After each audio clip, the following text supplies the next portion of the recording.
Hello बच्चों, how are you? Myself Talwar Vikas, the finest and easiest way to learn the concept of physics. Today we are going to solve some numericals of chapter number 6 work energy power. बच्चों आज हम हमारे chapter number 6 work energy power के कुछ numericals solve करेंगे। जो topic हमने cover किए हैं उसके बेस पे कुछ न्यूमेरिकल्स हैं, उसको हम सॉल्व करने की ट्राई करेंगे। इलस्ट्रेशन नंबर 6.1 है सबसे पहले हमारे पास, उसको सॉल्व करने की ट्राई करते हैं। चलो क्या गिवन है वो पहले देख लेते हैं। Find the angle between force F 3i caret plus 4j caret minus 5k caret unit and displacement d is equal to 5i caret plus 4j caret plus 3k caret unit. Also find the projection of F that is force on d that is displacement. Okay, सबसे पहले हमें क्या find करना है, हमें force के component 3 components दिए गए हैं, वैसे ही डिस्प्लेसमेंट के भी 3 कंपोनेंट्स दिए गए हैं। हमें फोर्स और डिस्प्लेसमेंट के बीच का एंगल निकालना है और दूसरा हमें फाइंड करना है find the projection of F on D। Force ने डिस्प्लेसमेंट वेक्टर पे जो प्रोजेक्शन बनाया होगा वो प्रोजेक्शन हमें फाइंड करना है। That means we have to find the component of force in the direction of displacement. Okay, चलो तो सॉल्यूशन देखते हैं। चलो जो गिवन है वो सबसे पहले हम लिख लेते हैं। Vector F is equal to 3i caret plus 4j caret plus minus 5k caret. Same as displacement d is equal to, displacement भी एक वेक्टर क्वांटिटी है, so displacement d is equal to 5i caret plus 4j caret plus 3k caret. Okay, चलो अब बच्चों ध्यान से सुनना। हमने इस chapter number 6 work energy power के सेकंड वीडियो लेक्चर में हमने दो वेक्टर क्वांटिटी के बीच का एंगल कैसे निकालते हैं उसके बारे में बात की थी।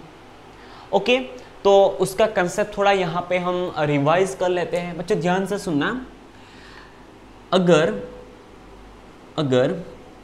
F डॉट D है हमारे पास, that means work is equal to, work is the scalar product of force and displacement. तो बच्चों इसको हम ऐसे लिख सकते हैं, modulus of vector F into modulus of displacement vector D into cos theta, where theta is angle between force and displacement.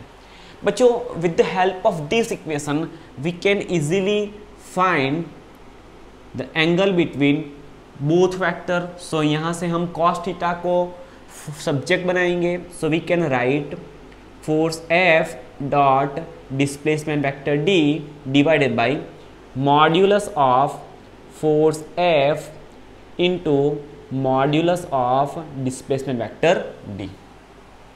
Okay, चलो अब सबसे पहले हमें निकालना क्या है, सबसे पहले हम इस न्यूमेरेटर वाले पार्ट को सॉल्व करते हैं। That means we have to find the scalar product, we have to solve scalar product between force and displacement. तो हम इसको पहले लिख लेते हैं। So vector product, sorry not vector product, it's a scalar product between two vectors force and displacement. Force की हमें component, force की कंपोनेंट हमें गिवन है 3i caret plus 4j caret minus 5k caret dot displacement के vector हमें given है 5i caret plus 4j caret plus 3k carat.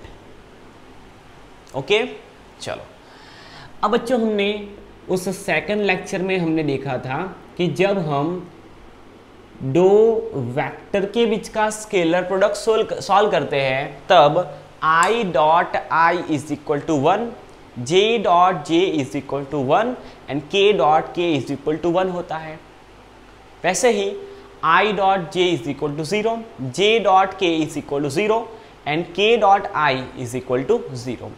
हम वो ही यूनिट वेक्टर का हम दो इक्वल यूनिट वेक्टर्स का स्केलर प्रोडक्ट लेते हैं तभी हमें वैल्यू क्या मिलती है, 1 मिलती है। अदरवाइज हम एक डायरेक्शन के यूनिट वेक्टर को दूसरी डायरेक्शन के यूनिट वेक्टर के साथ स्केलर प्रोडक्ट लेते हैं तब हमें दोनों की स्केलर प्रोडक्ट का मैग्नीट्यूड क्या मिलता है, 0 मिलता है। तो बच्चों यहाँ पे हम क्या करेंगे, आई कैरेट वाले को आई कैरेट वाले के साथ, जे कैरेट वाले को जे कैरेट के साथ एंड के कैरेट वाले को के कैरेट के साथ क्या करेंगे, हम मल्टीप्लाई करेंगे। और यहाँ पे हम ध्यान में किसको लेंगे, यहाँ पे जो साइन होगी उसको हम ध्यान में लेके चलेंगे। तो देखो यहाँ पे सबसे पहले आई कैरेट वाले को सॉल्व करते हैं। 3 5 15, 3 5 क्या होगा बच्चों, 15। अब आई डॉट आई क्या हो जाएगा, 1 हो जाएगा। ओके, नहीं पता चल रहा, देख चलो लिख लेते हैं। देखो यहाँ पे एक स्टेप लिख लेते हैं, 3i कैरेट डॉट, वैसे तो क्या होगा, ये वाला जो 3i कैरेट है वो उसका डॉट प्रोडक्ट पूरे ब्रैकेट के साथ प्लस 4j कैरेट का डॉट प्रोडक्ट पूरे ब्रैकेट के साथ माइनस 5k कैरेट का डॉट प्रोडक्ट पूरे ब्रैकेट के साथ हमें लेना पड़ेगा। बट हमें कंसेप्ट पता है कि i dot i is equal to 1, j dot j is equal to 1 and k dot k is equal to 1 होता है। i dot j is equal to 0, j dot k is equal to 0 and k dot i 0 होता है। तो अगर हम i वाले की j वाले के साथ एंड k वाले के साथ डॉट प्रोडक्ट लेते हैं तो वो तो मीनिंगलेस हो जाएगा, वो टर्म तो 0 हो जाएगी। तो यहाँ पे हम क्या करेंगे, i वाले को i वाले के साथ, j वाले को j वाले के साथ एंड k वाले को k वाले के साथ क्या करेंगे, मल्टीप्लाई करेंगे। तो देखो यहाँ पे 3i carat dot 5i carat. Okay, चलो अब यहाँ पे कौन सी साइन है, प्लस है, तो यहाँ पे हम क्या लेंगे, जो देखो यहाँ पे प्लस यहाँ पे भी प्लस, तो दोनों का मल्टीप्लिकेशन भी प्लस होगा। यहाँ से हम लिख लेंगे 4j carat dot 4j carat. Okay, अब देखो यहाँ पे माइनस है, यहाँ पे प्लस है, और प्लस और माइनस का मल्टीप्लिकेशन की साइन माइनस मिलेगी हमें। So minus of 5k caret dot 3k caret. Okay, वैसे तो आपको ये लिखने की ज़रूरत नहीं है, बट आपको डायरेक्टली नहीं पता चल रहा तो हमने ये एक एक्स्ट्रा स्टेप यहाँ पे डाल दिया।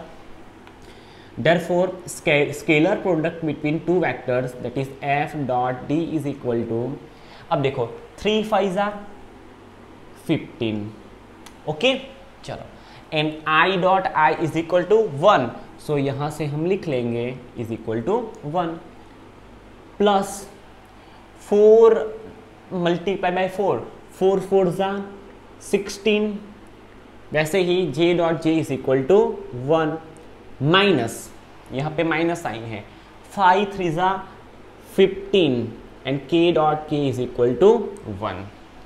सो scalar product between two vectors f dot d is equal to 15 1 15, 16 1 16 minus 15 1 15, तो यहाँ से प्लस 15 माइनस 15 कैंसल आउट हो जाएगा। सो यहाँ से हम लिख सकते हैं 16 यूनिट। ओके, हमें यहाँ से f डॉट डी की वैल्यू क्या मिली, 16 यूनिट मिली। ओके, तो हमने ये वाला पोर्शन क्या किया, सॉल्व कर दिया। अब बात करते हैं इस वाले पोर्शन की।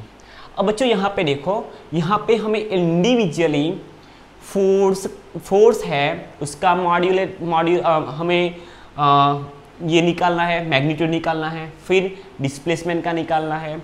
तो हम यहाँ पे क्या करेंगे, modulus of force F is equal to square root of, ये बच्चों ध्यान में रखना, अगर आपने मेरा सेकंड वीडियो ना देखा है तो ये वीडियो को देखने से पहले आप प्लीज़ सेकंड नंबर का जो वीडियो है वो चेक कर लो। अब इसके 3 कंपोनेंट हैं। So force in x direction का square plus force in Y direction square plus force in Z direction square. So magnitude of force F is equal to square root of, चलो x direction में जो force है उसका component यहाँ से हम लिख सकते हैं, ये रहा Fx, ये रहा Fy, ये रहा Fz. सो Fx है 3, तो 3 का स्क्वायर प्लस Fy है 4, तो यहाँ से हम लिखेंगे 4 का स्क्वायर प्लस Fz की जगह पे हम यहाँ पे लिखेंगे -5 का होल स्क्वायर. ओके चलो, so modulus of F that is magnitude of F is equal to magnitude of force is equal to square root of 3 square.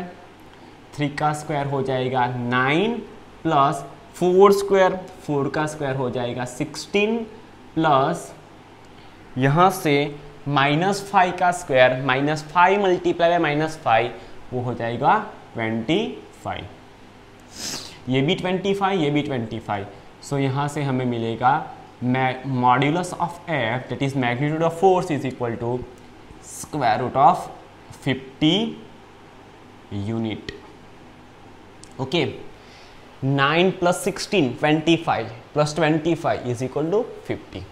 Same as यहाँ से हम मॉड्यूलस ऑफ डिस्प्लेसमेंट निकालेंगे. So modulus of D is equal to square root of dx square plus dy square plus dz square. So modulus of D that is magnitude of displacement is equal to dx, x component of displacement 5, सो 5 का square हो जाएगा 25 plus 4 का square हो जाएगा 16 plus 3 का square हो जाएगा 9. सो यहाँ से हम modulus of D is equal to 25 plus 16 plus 9, तो 16 प्लस 9 25 और ये 25, तो क्या हो जाएगा square root of 50 unit. Okay चलो, हमें दोनों का क्या मिल गया, मॉड्यूलस मिल गया. अब बच्चों हम ये वाले फार्मूला को यूज़ करेंगे. ये रहा हमारा इक्वेशन नंबर 1. तो यहाँ से हम लिखेंगे फ्रॉम इक्वेशन नंबर 1, देखो हमें फाइंड करना है theta angle. So cos theta is equal to F dot D की हमें यहाँ पे वैल्यू मिली, कहाँ पे, ये रहा. इसको हम इक्वेशन नंबर 2 दे देते हैं. ओके तो यहाँ से हमें वैल्यू क्या मिली 16 unit divided by modulus of F square root of 50 multiply by यहाँ से मॉड्यूलस ऑफ D वो भी है 15 square root of 50 unit, not 15, 50 unit. So cos theta is equal to 16 divided by root 50 multiply by root 50, तो वो हो जाएगा 50. Okay चलो, अब cos theta is equal to, अगर हम 16 को 50 से डिवाइड करते हैं तो हमें डिवाइड करने पे वैल्यू मिलेगी 0.32. क्या वैल्यू मिलेगी 0.32. cos theta is equal to 0.32. अब बच्चों ध्यान से सुनना. अब हम cos थीटा, हमारे पास cos एंगल फाइंड करने का हमारे पास कोई टेबल नहीं है, तो हम cos को क्या करेंगे, साइन में कन्वर्ट करेंगे. सो हम यहाँ से लिख सकते हैं साइन 90 माइनस थीटा. ध्यान से सुनना, sine 90 minus theta is equal to cos theta. Okay, sine 90 minus theta is equal to cos theta. So हमें यहाँ से वैल्यू मिलेगी साइन, देखो यहाँ पे sine 90 minus theta is equal to cos theta. So हम यहाँ पे क्या वैल्यू लिख सकते हैं 0.32 लिख सकते हैं. ओके चलो, अब बच्चों हम यहाँ से ध्यान से सुनना, हम यहाँ से 90 माइनस थीटा लिखते हैं, साइन राइट हैंड साइड पे चला जाएगा, so we can write sine inverse 0.32। आई बात समझ में? Instead of writing cos theta, we can write sin 90 minus theta because sin 90 minus theta is equal to cos theta. So हमने इस cos वाले फंक्शन को sin में ट्रांसफर कर दिया और लिखा sin 90 minus theta is equal to value same रहेगी 0.32। अब हम sin फंक्शन को राइट हैंड साइड पे ले जाएंगे, तो sin power -1 that is sin inverse हो जाएगा। So 90 minus theta is equal to sin inverse 0.32। अब बच्चों हमारे पास लॉगरिथम वाले हमारा जो टेबल होता है उसमें नेचुरल साइन होता है।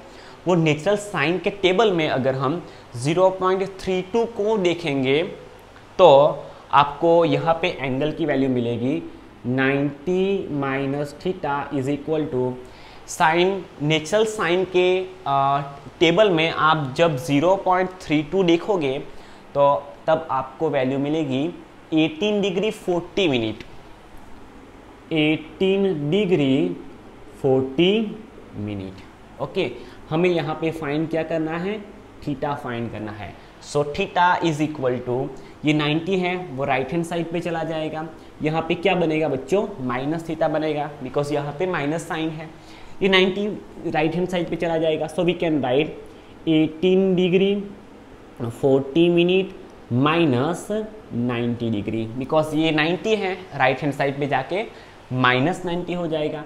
अब बच्चों हम इस थीटा को प्लस करते हैं तो ये वाली तब माइनस हो जाएगी, ये वाली प्लस हो जाएगी। सो प्लस वाली हम पहले लिखते हैं, 90 degree minus 18 degree 40 minute. Okay, अब बच्चों मेरी बात ध्यान से सुनना, कई बार गलती यहाँ पे हो जाती है। अब आपको ये कन्फ्यूज़न बहुत बड़ा मेजर प्रॉब्लम होगा आपको यहाँ पे कि सर हम 90 डिग्री में से हम 18 डिग्री 40 मिनट को कैसे सब्ट्रैक्ट करें। हाँ, अगर यहाँ पे ओनली 18 डिग्री ही होती तो हम इजीली सब्ट्रैक्ट कर सकते थे, बट यहाँ पे क्या हो गया, यहाँ पे तो 40 मिनट भी आ गई, तो हम इसको कैसे सॉल्व करें, इसको कैसे सब्ट्रैक्ट करें? तो बच्चों ध्यान से सुनना, 1 degree is equal to 60 minute. Okay, हमने हमारे chapter number 2 unit and measurement में प्लेन एंगल जब देखा था तब देखा था कि 1 degree is equal to 60 minute. So बच्चों हम इंस्टेड ऑफ राइटिंग 90 डिग्री हम ऐसा लिख सकते हैं 89 डिग्री 60 मिनट। ध्यान से सुनना, हम ऐसा लिख सकते हैं 60 minute is equal to 1 degree. Okay, so हम 90 डिग्री को क्या लिख सकते हैं? 89 degree 60 minute minus 18 degree 40 minute. आई बात समझ में? Okay, so theta is equal to, अब देखो डिग्री में से डिग्री को माइनस करो, सो 89 माइनस 18 तो यहाँ पे 1 होगा और यहाँ पे 70। ओके, सो यहाँ से हमें मिला 71 डिग्री और 60 मिनट में से 40 मिनट को सब्ट्रैक्ट करोगे तब आपको मिलेगी 20 minute. So angle between force and displacement is 71 degree 20 minute. Okay, 21 only 20। Okay, 20 मिलेगी। चलो अब देखो यहाँ पे we have to find projection of, ये रहा हमारा फर्स्ट, ये हमने फर्स्ट फाइंड कर लिया angle between force and displacement. Now projection of second, projection of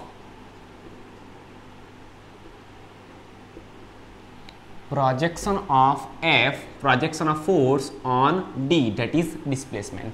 displacement पे फोर्स का क्या प्रोजेक्शन होगा वो हमें फाइंड करना है। देखो यहाँ पे अगर हमारे पास एक ऑब्जेक्ट ये रहा, वो ऑब्जेक्ट इस डायरेक्शन में डिस्प्लेस हो रहा है, that means displacement of body is in horizontal direction. अब बच्चों इस पे कुछ फोर्स लगता है इस डायरेक्शन में एट सम एंगल थीटा, तो अब हमें F का D पे प्रोजेक्शन चाहिए, तो हम यहाँ पे क्या करेंगे, यहाँ से एक परपेंडिकुलर गिराएंगे तो यहाँ से यहाँ का जो मैग्नीट्यूड मिलेगा, that means component of force in the direction of displacement, जिसको हम जो कंपोनेंट फोर्स का एंगल बना रहा है उसको हम F का cos थीटा कंपोनेंट बोलेंगे। ओके, फिर से एक बार, ये बॉडी है, ये कोई ऑब्जेक्ट है, उसका डिस्प्लेसमेंट हॉरिजॉन्टल डायरेक्शन में हो रहा है, उस पे विद हॉरिजॉन्टल थीटा जितने एंगल पे कुछ फोर्स लगता है। We have to find projection of F on D। तो फोर्स का in the direction of displacement क्या कंपोनेंट होगा वो हमें फाइंड करना है। तो देखो यहाँ पे फोर्स के दो कंपोनेंट है, एक है हॉरिजॉन्टल डायरेक्शन में, दूसरा है वर्टिकल डायरेक्शन में। But in the direction of displacement कौन सा कंपोनेंट है? हॉरिजॉन्टल कंपोनेंट, और वो एंगल बना रहा है। सो यहाँ से हम फोर्स का डिस्प्लेसमेंट पे जो प्रोजेक्शन है उसको क्या बोलेंगे? F cos theta. अब देखो यहाँ पे we have to find F cos theta, F cos theta. चलो F की तो आपको वैल्यू पता है ना, F की वैल्यू है √50 यूनिट्स, √50 यूनिट मल्टीप्लाई बाई, अब बच्चों ध्यान से सुनना, cos थीटा, थीटा की एंगल वैल्यू क्या है? 71 degree 20 minute. So F cos theta is equal to √50 multiply by, अब ध्यान से सुनना बच्चों, हमने cos थीटा निकाला तो थीटा की हमें वैल्यू क्या मिली? थीटा की वैल्यू मिली हमें 71 degree 20 minute.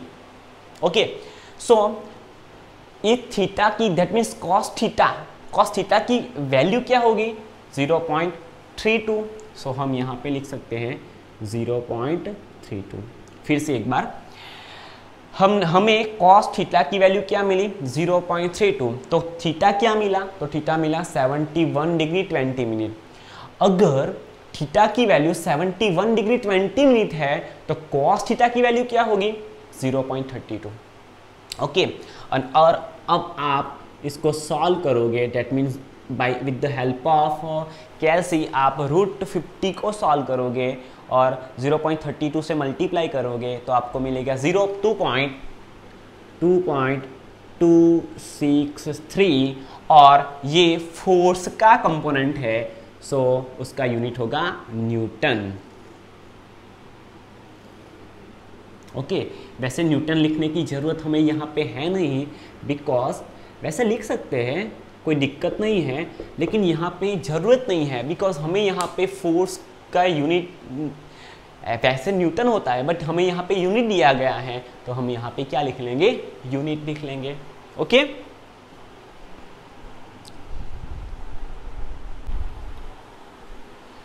Now we have illustration number 6.2. It is well known that a raindrop falls under the influence of downward gravitational force and the opposite resistive force.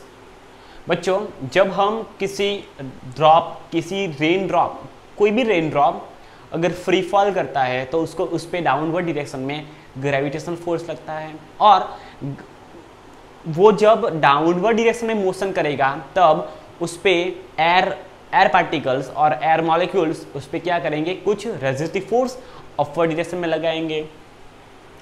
The latter it is known to be proportional to the speed of drop but otherwise it is undetermined.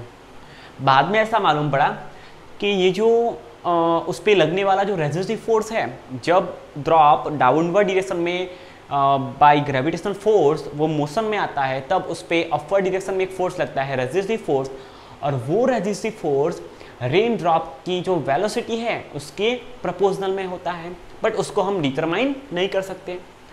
Consider a drop of mass 1 gram falling from a height 1 kilometer.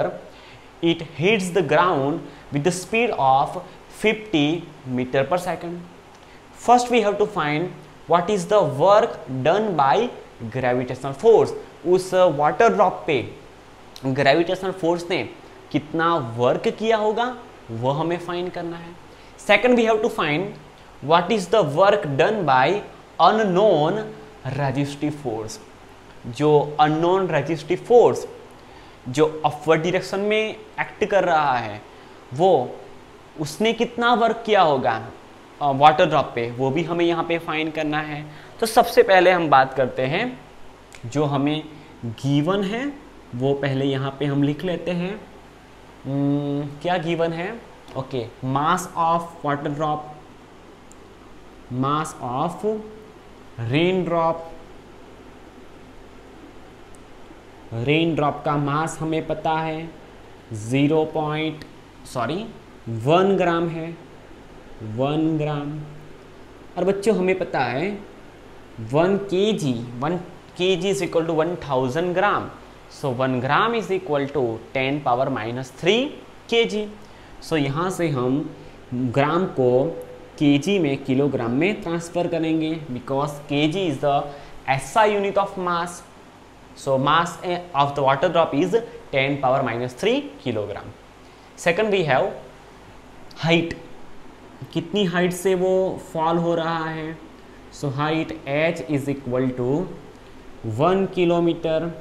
चलो अब ये जो kilometre है वो भी distance का SI unit तो है नहीं, तो हम किलोमीटर को मीटर में ट्रांसफर करते हैं। दैट मीन्स 1000 मीटर और we can write 10⁻³ meter.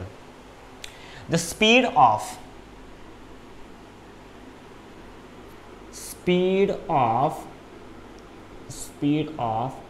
water drop, we can write speed of raindrop, speed of raindrop when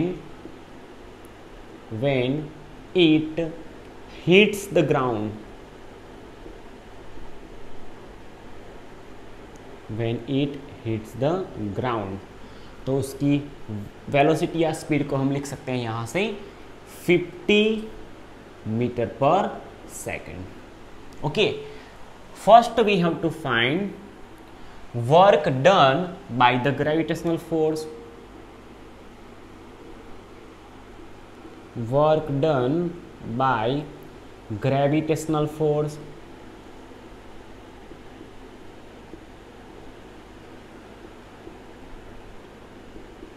gravitational force ने उस वाटर ड्रॉप पे कितना वर्क किया होगा वो हमें फाइंड करना है। अब बच्चों ध्यान से सुनना, जब वाटर ड्रॉप 1 किलोमीटर जितनी हाइट से फ्री फॉल करेगा तब उस पे कौन सा फोर्स लगेगा?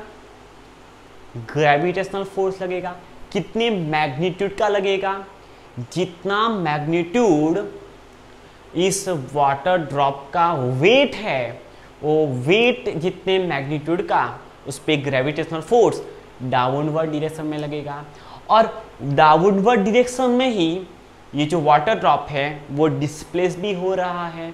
सो in the case of work done by gravitational force the angle between force and displacement is 0 because force and displacement both are in same direction, that means in downward direction.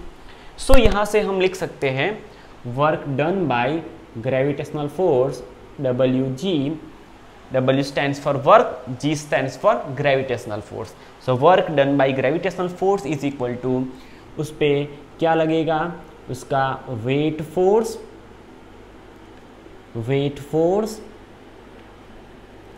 Multiply by displacement. हमें पता है ना work is equal to force into displacement. तो force कितना लगेगा? Force लगेगा weight force जितना, सो वेट फोर्स होगा mg जितना। और डिस्प्लेसमेंट कितना करेगा? h जितनी हाइट ट्रैवल करेगा, सो we can write mgh। Okay, here the angle between force and displacement is 0, so we can write cos 0 is equal to 1। so हम यहाँ से only if we talk about only magnitude of work done by gravitational force, so we can write WG is equal to mgh। so work done by gravitational force, mass of raindrop 10⁻³ kg multiply by gravitational acceleration, or we can say acceleration due to gravity 9.8 metre per second square. अगर बच्चों हमें यहाँ पे ऐसा given है take g is equal 10 metre per second, तो then you have to take here 10 metre per second square, but हमें यहाँ पे गिवन नहीं है, तो हम क्या लेके यूज करेंगे, हम क्या यूज करेंगे 9.8 metre per second square. Now height travel by water drop 10⁻³ metre. अब बच्चों आप यहाँ पे देख सकते हो, यहाँ पे 10 that means base is same and power का एडिशन होता है, सो -3 + 3 इज इक्वल टू 0। ओके, सो ये वाली टर्म ने ये वाली टर्म को क्या किया, कैंसल आउट कर दिया, और बाकी क्या रह गया, ध्यान से सुनना, बाकी क्या रह गया, बाकी रह गया यहाँ से 9.8 बाकी रह गया, यहाँ से यूनिट बाकी रह गया kg, यहाँ से मीटर, यहाँ से metre, metre square second power -2। बच्चों ये तो हमने कहीं देखा हुआ लगता है, सो instead of writing kg metre square second power -2 we can write the SI unit of work, that is joule. So work done by gravitational force is equal to 9.8 joule. Water drop पे gravitational force ने 9.8 joule जितना work किया होगा। Second we have to find, second हमें find करना है work done by unknown resistive force, work done bye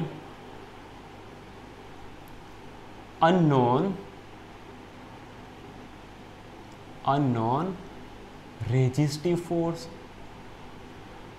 जो unknown resistive force है उसने वाटर ड्रॉप पे क्या वर्क किया होगा वो हमें फाइंड करना है।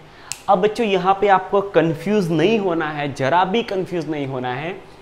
यहाँ पे हमारे पास ग्रेविटेशनल फोर्स से हमने वर्क निकाला, उसमें हमारे पास ग्रेविटेशनल फोर्स की हम वैल्यू निकाल सकते थे।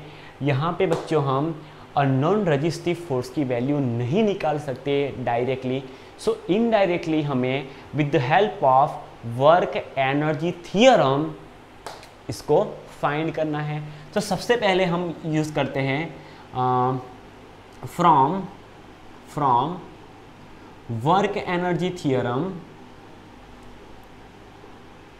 फ्रॉम वर्क एनर्जी थियरम, और we can write using work energy theorem change in kinetic energy is equal to work done. हमने देखा था किसी बॉडी की जब काइनेटिक एनर्जी चेंज होती है तो काइनेटिक एनर्जी जितने मैग्नीट्यूड की काइनेटिक एनर्जी चेंज हुई उतने मैग्नीट्यूड का उस पे वर्क हुआ। तो यहाँ से हम इनडायरेक्टली फाइंड कर सकते हैं change in kinetic energy is equal to work done. So यहाँ से हम फाइंड करेंगे सबसे पहले change in kinetic energy is equal to kinetic energy final minus kinetic energy initial. So change in kinetic energy is equal to, अब देखो बच्चों जब रेन ड्रॉप फ्री फॉल होता है तब उसकी इनिशियल वेलोसिटी क्या होगी, for free fall of rain drop initial velocity u of rain drop is 0, and जब वो 1 किलोमीटर जितना डिस्टेंस ट्रैवल करता है और ग्राउंड को हिट करता है तब उसकी वेलोसिटी है 50 मीटर पर सेकंड। सो हम यहाँ से लिख सकते हैं final velocity of the rain drop when it hits the ground that is 50 metre per second. अब हम यहाँ से फाइंड करेंगे change in kinetic energy is equal to kinetic energy final. So kinetic energy की हमारे पास फॉर्मूला है 1/2 mv² minus initially हमारे पास है 1/2 mu², सिर्फ वेलोसिटी चेंज हुई। So delta k is equal to यहाँ से 1/2 m कॉमन निकल जाएगा, so we can write v² minus u²। So change in kinetic energy of raindrop when it travel 1 kilometer distance in downward direction and hit the ground with the velocity 50 meter per second, that is 1/2 mass of the body, that is mass of a raindrop 10 power minus 3 kg, 10 power minus 3 kg multiply by final velocity of the raindrop 50, so 50 का square, okay, minus u क्या है 0, तो 0 का square 0 हो जाएगा, सो हमने लिखा 50 square. So change in kinetic energy is equal to 50 का स्क्वायर हो जाएगा 5 5 ज़ा 25, तो इसका हो जाए 2500 है ना, 2500, 5 का square 25 000 multiply by 10 power minus 3 divided by 2। So इसको हम लिख सकते हैं change in kinetic energy is equal to 25/2, so ये हो जाएगा 1250 मल्टीप्लाई बाई 10 पावर माइनस 3 और चेंज इन काइनेटिक एनर्जी वो हो जाएगा joule. So change in kinetic energy is equal to 1250। बच्चों हम जब डेसिमल पॉइंट को लेफ्ट हैंड साइड पे शिफ्ट करते हैं तो पावर प्लस में इंक्रीज होता है। सो यहाँ से हम लेफ्ट हैंड साइड पे शिफ्ट करेंगे 3 decimal point to remove 10 power minus 3। So यहाँ से यहाँ आके 10 power 1, 10 power 2, 10 power 3। So we can write 1.250 multiply by 10 power 3 हो गया, और यहाँ से 10 पावर माइनस 3 है वो एज इट इज़ है, 10 power 3, 10 power minus 3 cancel out.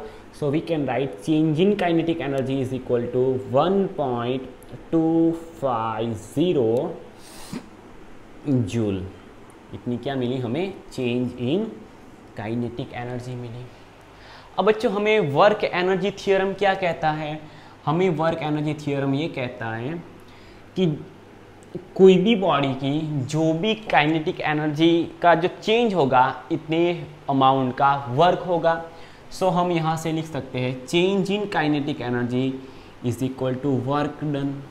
So change in kinetic energy is equal to, अब बच्चों वर्क दो फोर्स ने किया, ग्रेविटेशनल फोर्स ने भी वर्क किया, so we can write work by gravitational force plus second resistive force ने भी कुछ वर्क किया होगा, so we can write work done by resistive force. Now we have to find work done by resistive force, so हम work done by resistive force को subject बनाएंगे। so we can write change in kinetic energy minus work done by gravitational force. so work done by resistive force is equal to work done by gravitational force कितना है 1.250 joule जितना, minus work done by gravitational force कितना है 9.8 joule जितना। अब बच्चों हम work done by resistive force is equal to 1.250 में से 9.8 को सब्ट्रैक्ट करेंगे तो हमें वैल्यू मिलेगी minus 8.55, minus 8.55 sorry minus 8.55 joule. ये रहा work done by resistive force. अब बच्चों देखो जब रेजिस्टिव फोर्स कुछ वर्क करेगा तो रेजिस्टिव फोर्स वाटर ड्रॉप जिस डायरेक्शन में मूव हो रहा है उसकी अपोजिट डायरेक्शन में लग रहा है। That means force and displacement both are in opposite direction, so angle between them is 180 degree and cos 180 is equal to -1. Okay, so यहाँ पे नेगेटिव साइन क्या इंडिकेट कर रही है, force and displacement both are in opposite direction. So यहाँ से हम लिख सकते हैं here negative sign indicate indicate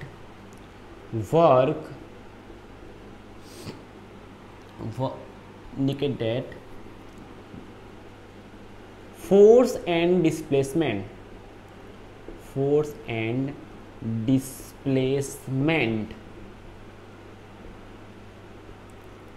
are opposite to each other,